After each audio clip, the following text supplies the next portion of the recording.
बिस्मिल्लाहिर्रहमानिर्रहीम, अस्सलाम वालेकुम। सहाफ़ी पेंसिल के साथ मैं हूं जुल्करनैन शेख। सेनेट के इंतखाबात 21 जुलाई को हो रहे हैं और इन इंतखाबात के हवाले से खैबर पख्तूनख्वा का सूबा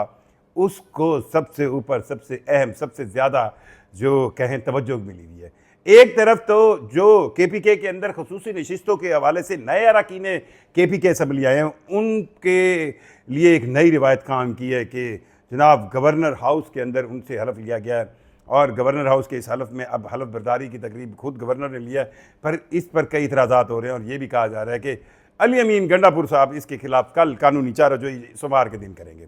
सेनेट के इन इंतखाबात में 11 नशिस्तों के अंदर एक आप देखें ना, मैं मुझे यूं लगता है कि अली अमीन गंडापुर जो है वो जितना नजरियाती तौर पर और सियासी तौर पर खैबर पख्तूनख्वा के अंदर और फिर अमली तौर पर पूरे पाकिस्तान के अंदर पाकिस्तान तहरीक इंसाफ को तकसीम करने के हवाले से अपना किरदार अदा कर रहे हैं, इतना किरदार एंटी तहरीक इंसाफ पार्टीज भी नहीं कर रही। आप देखें, उन्होंने देखें अगर पाकिस्तान तहरीक इंसाफ के बानी जेल के अंदर हैं तो वो किसी ऐसे पॉइंट की बुनियाद पर हैं जिसको आप सियासी उनका नज़रिया कह सकते हैं। अगर बकौल उनके या PTI के वो लोग जो समझते हैं कि उनके बानी इमरान खान इसलिए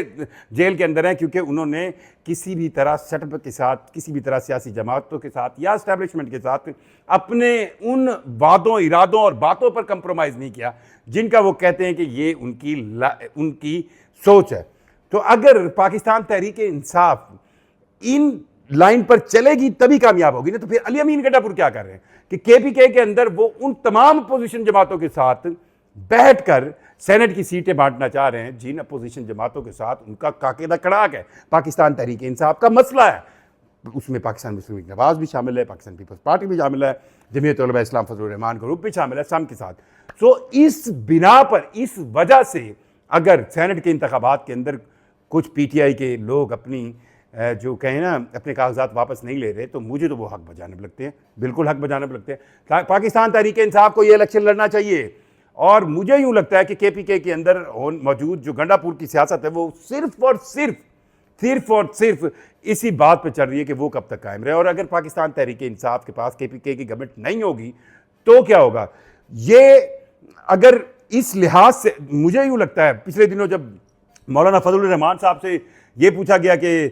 KPK में अब तब्दीली आनी चाहिए क्योंकि वहाँ पर मखसूस नशिस्तें जो हैं वो अब KPK में PTI को नहीं मिलेंगी और एक सेटअप बन सकता है, लेकिन मौलाना फजलुर रहमान ने कहा हाँ तब्दीली आनी चाहिए पर विद इन PTI की ही गवर्नमेंट आनी चाहिए। सो PTI को KPK के अंदर मौजूद हुकूमत करने के इकदाम से जितना नुकसान पहुँच रहा है शायद वो बतौर अपोजिशन पार्टी खालिस्तान अपोजिशन रहती तो इतना नुकसान ना पहुँचता। और उस पर आप देखें ये जो अली अमीन गंडापुर का किरदार है। अली अमीन गंडापुर ने रिसेंटली एक मूव बनी थी जब इमरान खान ने एक पैगाम दिया, वो कितनी अच्छी थी या नहीं थी कि 5 अगस्त से एहतजाज करेंगे और उन्होंने उस पूरे एहतजाज की कॉल की हवा कैसे निकाली। पहले एक माहौल बनाया कि वो लाहौर आ रहे हैं और अपने साथ उन्होंने 2 दर्जन से ज़्यादा गाड़ियाँ लगाई और फिर उन गाड़ियों को काफ़िले को उन्होंने कहा कि ये हमारा बहुत बड़ा काफ़िला है, GT रोड से है। मीडिया के ऊपर उन्होंने बड़ी कॉलेज वाले की, मैं खुद चादर मोड़ पर मौजूद था, वो वहाँ से बिल्कुल शूटर वहाँ से निकल गए लाहौर के एक निजी फार्म हाउस पर जो कि बिल्कुल जाती उमरा के सामने था। ये एक सेंस दिया गया कि देखिए हम पता नहीं नून लीग को ललकार रहे हैं। अब वो ललकार रहे थे या ये बताया जा रहा था फ्रेंडली जेस्चर, वहाँ पर 2-1 हज़ार बंदों का खाना हो और वहाँ पर जो उन्होंने बात कर दी उसने वो पिछली सारी आवाज़ निकाल दी जब उन्होंने कहा कि हम अपने कायद इमरान खान को 90 दिन के अंदर रिहा करवाएंगे। और इसके अंदर ना तो आलिया हमजा थी, ना ही वो PTI की क़यादत थी जो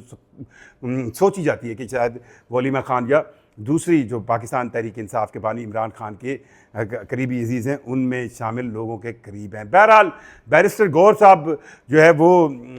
अली अमीन गंडापुर के साथ हैं और ये एक कहे ना विन विन कंडीशन की है दोनों के लिए। दोनों यही चाहते हैं कि यही सेटअप रहे, मैं भी चेयरमैन रहूँ और वो जो है वज़ीर आला KPK रहें, क्योंकि जो अली अमीन गंडापुर साहब की परफॉर्मेंस है, अगर कल आज या आने वाले दिन में किसी दिन इलेक्शन हो जाए तो KPK के अंदर जो सबसे बड़ा पाकिस्तान तहरीक इंसाफ के ऊपर क्वेश्चन मार्क बनेगा वो कल अली अमीन गंडापुर साहब की सियासी नहीं जो बतौर वज़ीर आला कारकर्दगी वो भी बनेगी। मुझे तो यूँ लगता है कि इस पूरे सेनेट के इंतखाबात में अब इंतखाबात जो है इसके अंदर हॉर्स ट्रेडिंग भी उम्मीद की जा रही है। आपको याद होगा पिछले इंतखाबात में भी KPK के कई PTI के कारकुनों अरकान असम्बली ने जो है वो पीपल्स पार्टी और दीगर जमातों के लोगों को वोट दिए थे और पीपल्स पार्टी से 7 सीटें थी या 8, उन्होंने 2 सेनेट की सीटें निकाली थी KPK से 2019 के इंतखाबात में। बहरहाल इन इंतखाबात को पूरी कोशिश की गई अली अमीन गंडापुर की तरफ से कि एक इंतखाबी अमल ना हो। अब जब इंतखाबी अमल नहीं होगा और सेटलमेंट करना चाह रहे थे अपोजिशन से, तो फिर आप पे उंगलियां भी उठेंगी, आपका जो कारकुन है, जो नजरियाती कारकुन है, वो भी ठेस होगा। और जब इंतखाब हो रहा है तो अब कहानियाँ की जा रही है कि जी हॉर्स ट्रेडिंग नहीं होगी, ये नहीं होगा।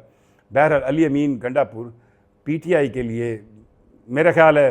PTI को अली अमीन गंडापुर से जितना ख़तरा शायद पाकिस्तान की किसी भी सियासी या इस्टेब्लिशमेंट सेंस में किसी जमात से नहीं है, जो खुद अली अमीन गंडापुर कर रहे हैं। और अली अमीन गंडापुर के लिए ये जो मौजूदा स्टेटस है ना, जिसमें बानी PTI जेल में हो, बाकी सारे रुलते रहें और वो बाबा बाबा बाबा हल्ला हल्ला करके इस जमात को भी चलाएं और KPK की वज़ारत आला के मज़े लें। और बैरिस्टर गौर भी खुश हैं बतौर चेयरमैन कि वो चेयरमैन पाकिस्तान तहरीक इंसाफ हैं।